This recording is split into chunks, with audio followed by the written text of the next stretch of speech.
I never thought I'd be restarting my investing journey at 38 years old, especially while facing redundancy from a job I've worked at for the last 10 years, and becoming a new dad at the same time. My name's Albert. I come from an IT background, and at the end of June, I'll officially be made redundant from the company I've spent the last decade working for. To be honest, it's been one of the hardest periods of my life financially and mentally. At the same time, my wife and I welcomed our newborn baby in November 2025. And suddenly, everything changed. My priorities changed. The way I think about money changed. And the pressure to build a secure future for my family became very real. I've always been interested in making money and investing, but for years, I never really took action because it all felt too complicated. I didn't have friends around me talking about ETFs, investing, or finance. Nobody was teaching this stuff in everyday life. So I'm starting this channel to document my journey as an everyday Australian rebuilding financially from the ground up, sharing the wins, mistakes, lessons, and everything I learn along the way, hoping it helps someone else out there who feels just as lost or overwhelmed as I once did. My financial journey really started back in 2020 during the COVID lockdowns. Like a lot of people, I had more time at home and started thinking more seriously about my future. At that point, I was working full-time, earning decent money, but somehow I still felt like I wasn't getting ahead financially. Everything I earned just went into one high-interest savings account. That was it. No structure, no budgeting, no understanding of where my money was actually going. Money would come in from work and somehow disappear every fortnight. I'd tell myself things like, I'll save next month.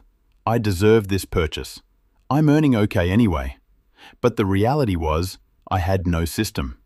Then I read The Barefoot Investor by Scott Pape, and honestly, that book changed the way I thought about money.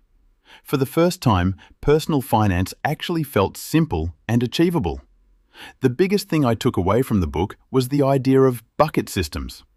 Instead of having all my money mixed together in one account, I split everything into separate buckets with a purpose. I created 5 main buckets: savings, bills, house deposit, splurge, investments, and the biggest game changer wasn't just the accounts themselves, it was automating everything. The day after every pay cycle, I set up automatic transfers into each bucket. That one habit completely changed my finances, because instead of relying on motivation or discipline every fortnight, the system handled it for me automatically. And for the first time in my life, I actually started seeing my savings grow consistently. Once I got my budgeting under control, I became obsessed with learning about investing. And if you've ever started researching investing in Australia, you probably know exactly what happened next. Information overload. There are thousands of videos online, thousands of opinions, people telling you to buy property, people saying buy crypto, others saying buy individual stocks, and then you discover ETFs and suddenly there are hundreds of those too. I spent months researching what ETFs to buy. I watched YouTube videos almost every night, read finance forums, scrolled through Reddit for hours, compared fees, compared returns, compared portfolios. At one point, I got so overwhelmed that I ended up with complete analysis paralysis. I knew I wanted to invest, but I couldn't decide what was perfect. And because I kept trying to find the perfect investment, I delayed actually investing. Eventually, I started buying multiple thematic ETFs. Things like tech-focused ETFs, innovation ETFs, and trendy sectors that everyone online was hyping up at the time.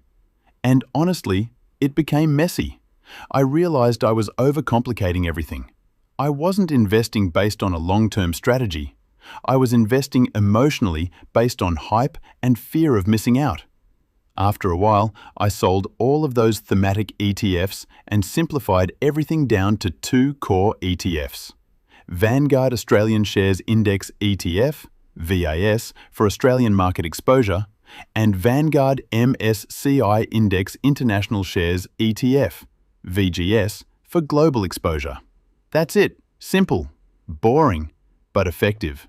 And honestly, simplifying my portfolio gave me so much peace of mind.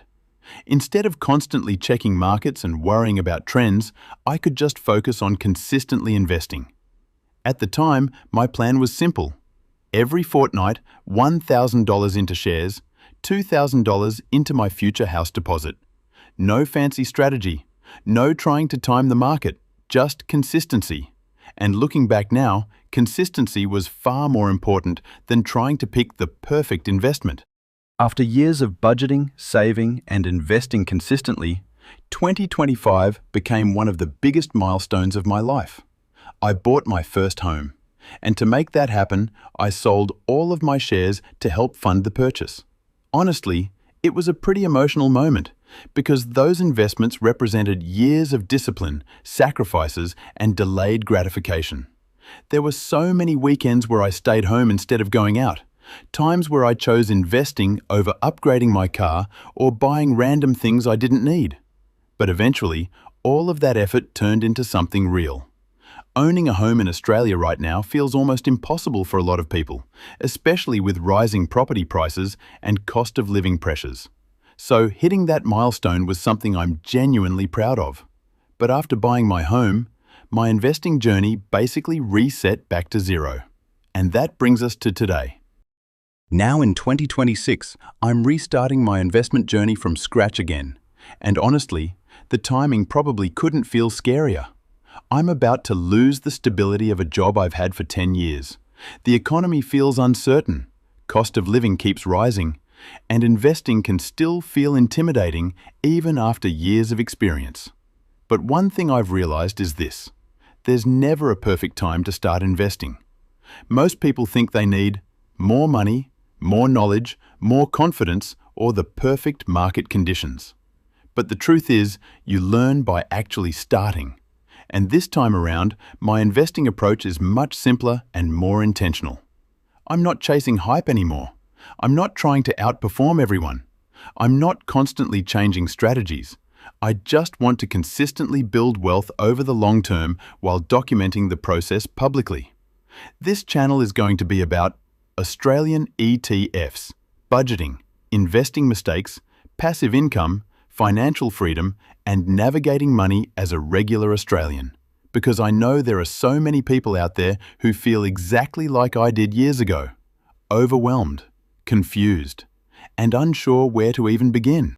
If there's one thing I've learned so far, it's that building wealth isn't about being the smartest investor in the room. It's about creating systems, staying consistent, and continuing even when progress feels slow. I'm still learning. I'm still making mistakes, and I definitely don't have everything figured out. But I want this channel to be real. No fake gurus, no Lamborghinis, no pretending to be a millionaire. Just an ordinary Australian documenting the journey toward financial freedom one step at a time. So if you're also starting your investing journey, or restarting like I am, subscribe to the channel and let's build together. And in the next video, I'll break down exactly how I'm planning to rebuild my ETF portfolio in 2026 and the investing strategy I'll be using moving forward. Thanks for watching, and I'll see you in the next one.